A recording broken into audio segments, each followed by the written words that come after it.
Buenos días, mi nombre es Andrea Ríos, estudiante de Derecho de tercer semestre en la Universidad Industrial de Santander y estudiante de la materia Criminología y Política Criminal. El día de hoy vamos a hablar sobre un libro de autor colombiano, Estanislao Zuleta. Este libro se llama Psicoanálisis y Criminología, el cual se remonta a unas conferencias brindadas por el autor hacia los años 70 en la Universidad Santiago de Cali, más que todo hacia estudiantes enfocadas y estudiantes de Derecho, y queriendo encaminarse en los problemas de la criminología entendidos desde un punto de vista desde el psicoanálisis. Para esto se va a tener presente un autor muy importante, el cual es Sir Sigmund Freud. También se quiere estudiar las discusiones sobre la relación entre el derecho y las ciencias sociales, así como el contraste entre las nociones jurídicas y las nociones psicoanalíticas. Podemos también dar cuenta de que se va a estudiar las problemáticas alrededor del delincuente y las problemáticas alrededor del delito, todo esto enfocado desde la noción, desde las perspectivas de Sigmund Freud en el psicoanálisis de la delincuencia. Ahora bien, hablaremos del determinismo psíquico, el cual es un postulado creado por Freud, el que dice que todas las acciones o actos humanos, desde los más relevantes hasta los más insignificantes, desde los más pequeños errores hasta los actos pensados más con cabeza fría, son productos de causas, lo que quiere decir que no son productos de libres voluntades. A esto Freud se contrapone con el postulado de Dirichlet, el cual opina que los actos o acciones humanas son productos de libres voluntades y que por esta razón no pueden ser estudiados. Sin embargo, hay algo que no podemos negar y es el azar.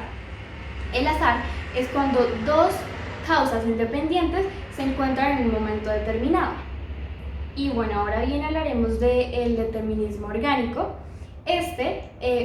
propulgado por los positivistas, y si bien estos están de acuerdo con el determinismo psíquico, en que los delitos se pueden hallar por medio de sus causas, se pueden explicar, analizar y estudiar, no están de acuerdo en la forma en la que Freud expone los actos humanos, pues ellos dicen que estos van más determinados a formas biológicas, anatómicas, hereditarias, que trae en sí el ser humano.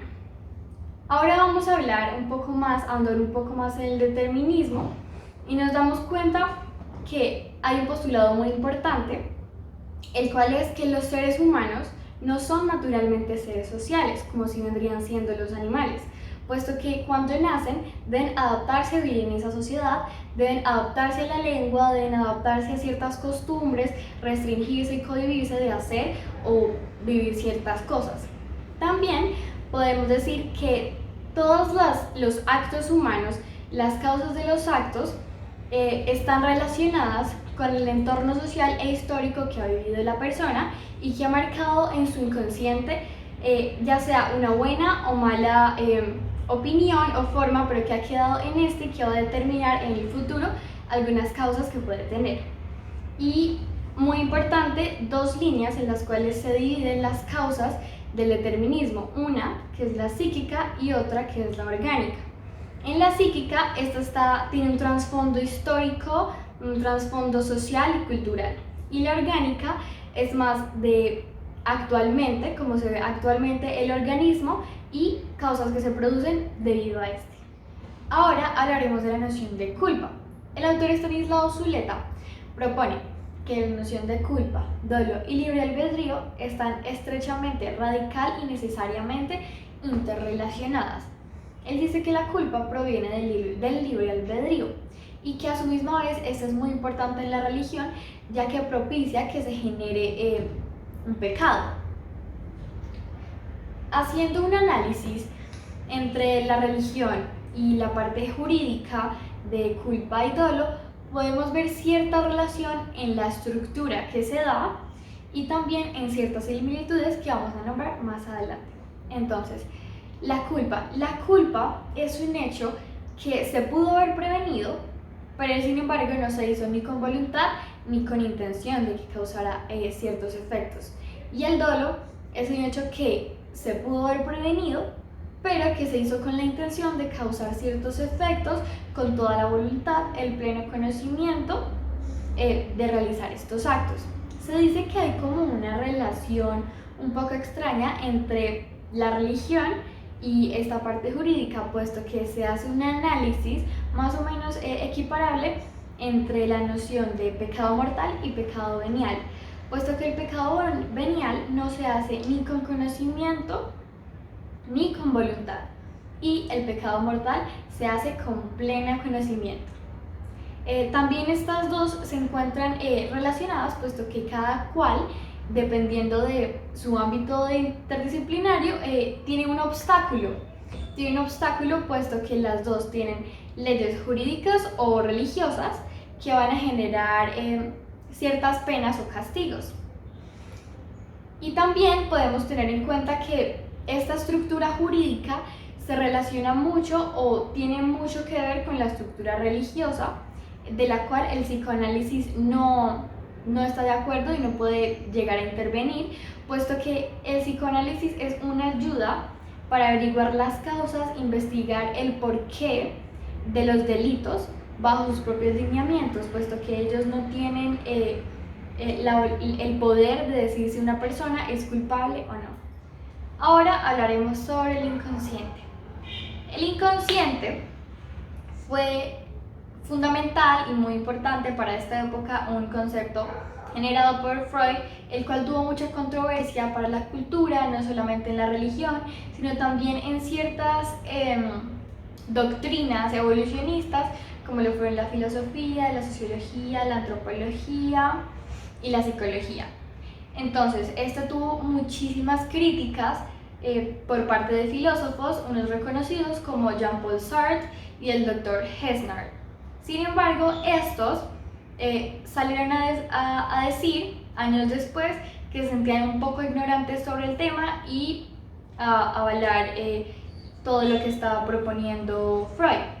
También cabe notar que lo que proponía Freud se dio para interrelacionarse con diferentes disciplinas, como lo fue la literatura, la lingüística, etc.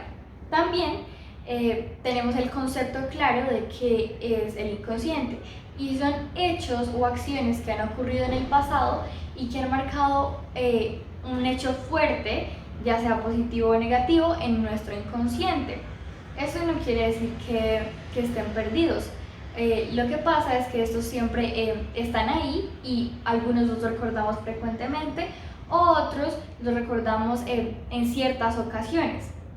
También hablaremos sobre los tipos de delitos y delincuentes. Está el delincuente por culpa. Este delincuente por culpa es quien siente una culpa incesante en su interior, no se siente cómodo, está agobiado, cansado, y la única forma en la que busca salir de esto es adjudicándole esta culpa a una acción o a un objeto. Muchas veces esta persona que es víctima del delincuente por culpa es elegida al azar y no es la persona por la cual muchas veces genera este trastorno o este sentimiento de acto delictivo, aunque se han dado ocasiones en las que sí se comete contra dicha persona. También tenemos los delincuentes por acto parricido, en el cual son personas que son muy razonables para aceptar que hay una autoridad, ya que la razón no acepta la autoridad. De este se divide en dos: los actos parrisivos por competencia y los actos parrisivos místicos. Los que son por competencia usualmente son cuando se pelea con esa figura paterna por el amor de alguna mujer o de la mamá. Y los actos místicos es cuando nunca se ha sentido identificado con esa figura de autoridad, esa figura paterna, y muchas veces terminan siendo como los delincuentes por culpa y asesinando al padre.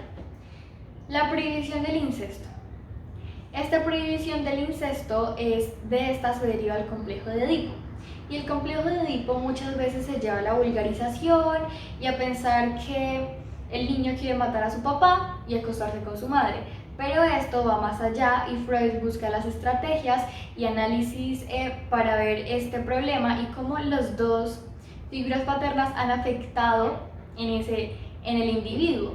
Vemos cómo este complejo fue descubierto por Sófocles y Freud le da la estructura a dicho complejo. También vemos cómo está como en la sociedad avalado y estructurado, ya que ayuda a que la economía surja y a que los grupos sociales estén unidos y divididos, cosa que ha venido siendo desde las eras primitivas. Ahora hablaremos de los actos de transgresión. Hay dos tipos: los que son de tipo normativo primitivo, y estos son que están establecidos como ilegales en el régimen y los cuales también tienen un castigo ya establecido por el hecho de cometer ese delito. Y el otro, donde son actos que se afirman y se le oponen, es decir, son actos de conflicto de intereses, como tenemos el ejemplo del campesino que va a ver unas tierras y quiere hacer usufructo sobre ellas y hacer disfrute y goce de estas. Entonces la otra persona se le opone.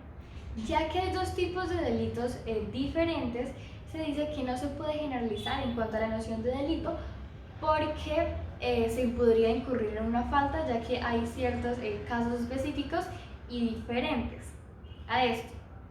También tenemos el instinto criminal. A este instinto criminal Freud se opone totalmente. Este es propuesto por los deterministas biológicos, y él se opone totalmente porque estos deterministas dicen que este instinto criminal viene por parte hereditaria, por genética, y se da como por generación en generación. Entonces él se opone a esto, no está de acuerdo y dice que no puede haber tal instinto criminal. Ahora hablaremos sobre el castigo. Estanislao Zuleta nos dice que se debe llevar un tratamiento de instinto del problema en cuanto a la culpa, el dolor y el castigo, ya que el determinismo se ha adherido al psicoanálisis. Tenemos tres fuentes primigenias de castigos, fuentes primitivas. La primera que tenemos es la ley del talión, que se utilizaba en la antigua Babilonia, en la cual era ojo por ojo, diente por diente. Tenemos el chivo expiatorio, que se utilizaba en las comunidades de grupos antiguos, ya sea para exculpar las culpas del pueblo, echándole la culpa o adjudicándosela a un animal o a una persona del pueblo. Y la tercera es el exorcismo. Esta se dio mucho en la Edad Media, por el siglo XVI, y la idea era sacarle los demonios o las culpas a esas personas, como en la época de la Inquisición vimos las brujas, en las cuales le hacían ordalías y las quemaban o los hacían ahogar. Para concluir, vamos a hablar sobre ciertos aspectos que también son relevantes e importantes en cuanto al psicoanálisis y la criminología. Primero tenemos al delincuente de la acepción.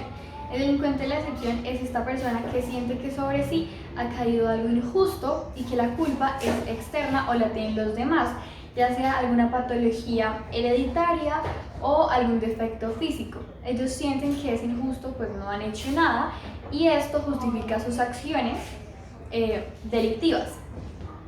También tenemos al delincuente estafador. Esta persona que se cree en sí misma y se hace pasar por otros, como lo vemos con el músico reconocido, quien decía que había transcrito unas partituras de violín a piano sobre un artista muy famoso, pero sin embargo esto no era cierto, no se había transcrito, sino eran nuevas melodías que él había creado. También tenemos la psicosis y la neurosis.